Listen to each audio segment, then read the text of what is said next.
Hi hello అందరు ఎలా ఉన్నారు? ముందుగా మీ అందరికీ ధన్యవాదాలు. ఈరోజు మన కిచెన్లో సింపుల్ అండ్ టేస్టీగా బ్యాచిలర్ ఒక దోశ అంటే ఏమిటనుకుంటున్నారా? 1 కప్పు గోధుమ పిండి తీసుకోండి, 2 కోడిగుడ్లు తీసుకోండి, 1 కప్పు సన్నగా తురిమిన ఉల్లిపాయ ముక్కలు, పచ్చిమిర్చి ముక్కలు. గోధుమ పిండిని తీసుకొని గిన్నెలో వేసేయండి, ఉల్లిపాయ ముక్కలు కూడా వేసేయండి. దీనంతా సాల్ట్ని కూడా మనం వేసేసుకుందాం.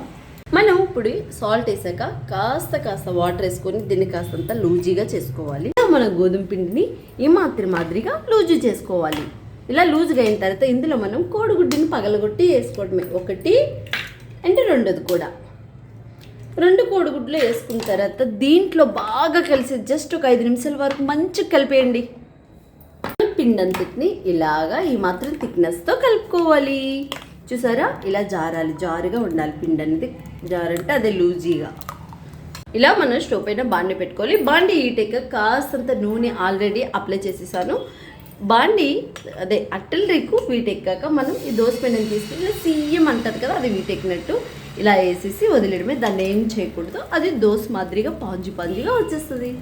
చూసారా, మన దోశ 1 సైడు ఇలా కాలాక సెకండ్ సైడ్ మనం తిరిగేసుకున్నాము. ఇలా కాలాలి. చూసారా ఎంత పాంజీగా, ఎంత స్మూత్గా ఉందో. ఈ దోశ అనేది పాంజీగా చాలా బాగుంటుంది. చూసారా, నోట్లో పెడితే కూడా కరిగిపోతుంది, అంత టేస్టీగా ఉంటుంది. ఇది చేసుకోవడం కూడా చూసారా చాలా సింపుల్. వీడియో నచ్చితే లైక్ అండ్ షేర్, సబ్స్క్రైబ్ చేయొచ్చుగా.